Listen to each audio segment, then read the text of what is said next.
Today we'll be looking at how an army of microscopic robots is ready to patrol your body. If you're new to this channel, welcome. This is Mr. Singularity, where we explore the illuminating scientific and technological breakthroughs shaping the future as we know it.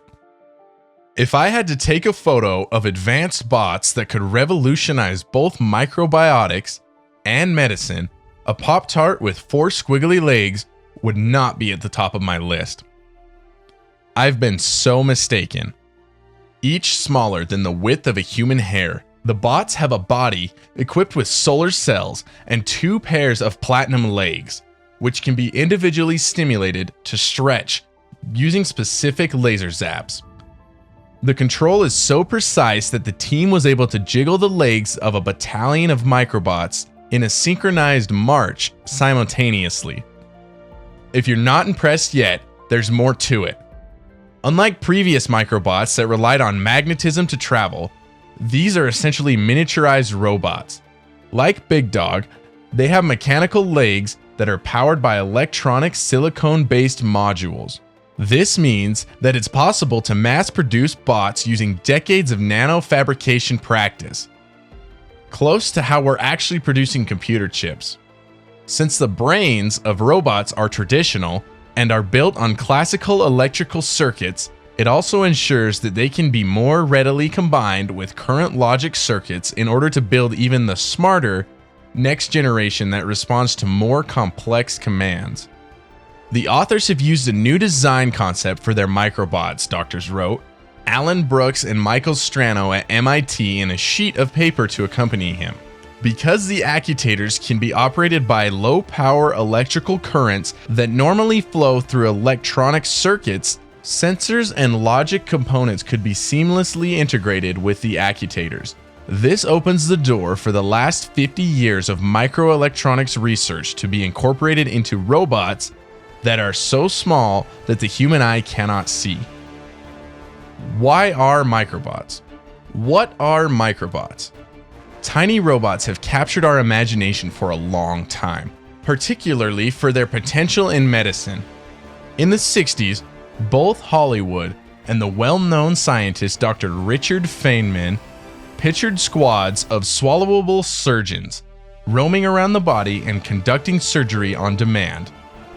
As micro and nano manufacturing processes have evolved over the past decade, the aim of developing biocompatible cell-sized robots that police our bodies seems less like science fiction and more like technological inevitability.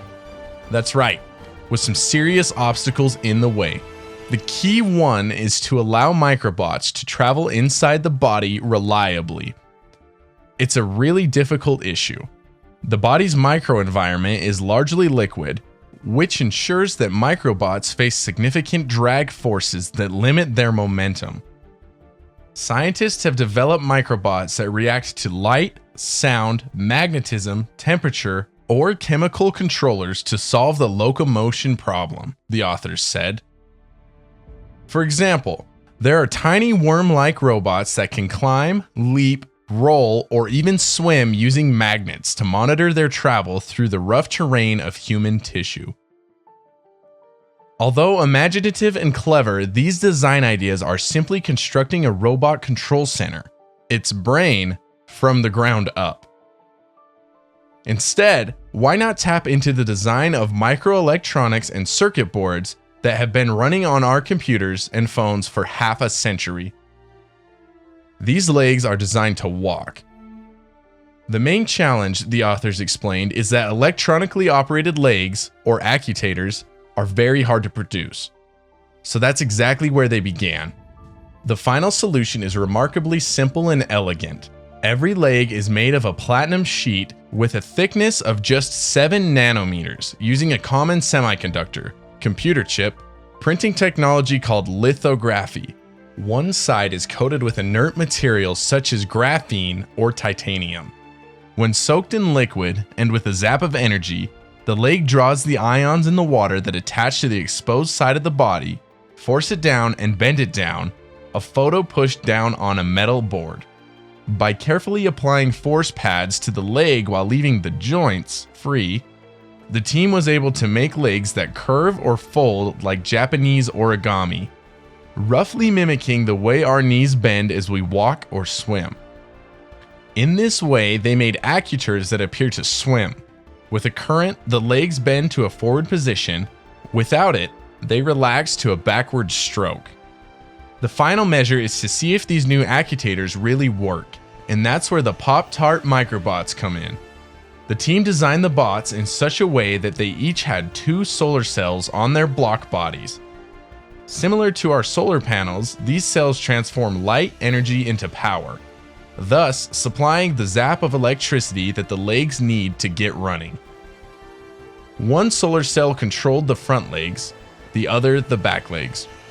Through sequentially illuminating the light between the front and back solar cells, the team may activate the front and back legs of the bots in a manner that propels the body forward. Although a little nervous and slightly sluggish, the bots were able to climb bumpy terrain, jumping around 1 body length per minute.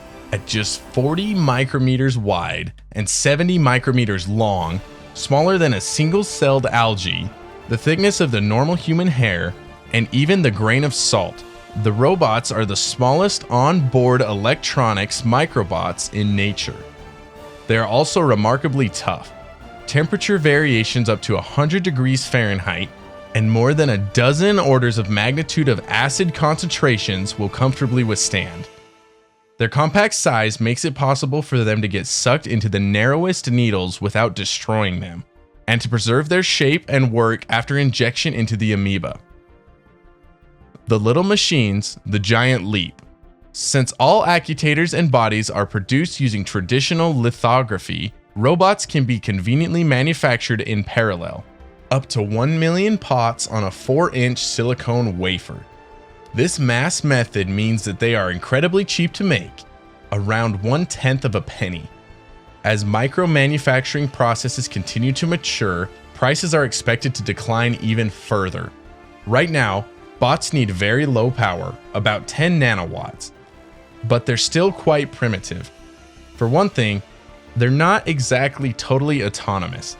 They don't have an onboard power supply, which means they need to be tied to an external energy and information source like a puppet.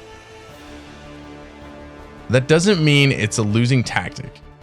The advantage of the marionette approach is that it allows functional components to be tested without the need to integrate an onboard power supply and computational circuits. This integration presents technological problems that have not yet been fully addressed. For example, the technique could help diagnose or treat surface tissue, such as the eyes.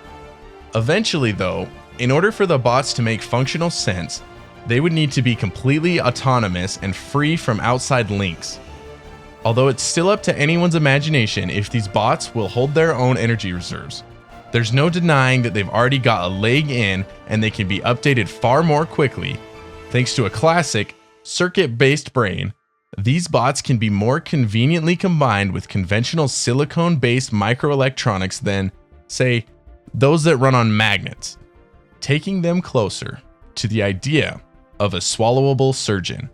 Controlling a tiny robot may be as close as you can to shrink yourself. I think robots like this are going to take us to all sorts of exciting worlds that are too small to see. What's your take on this? Let me know down in the comments below and check out one of these other videos. This has been Mr. Singularity, and I'll see you on the next one.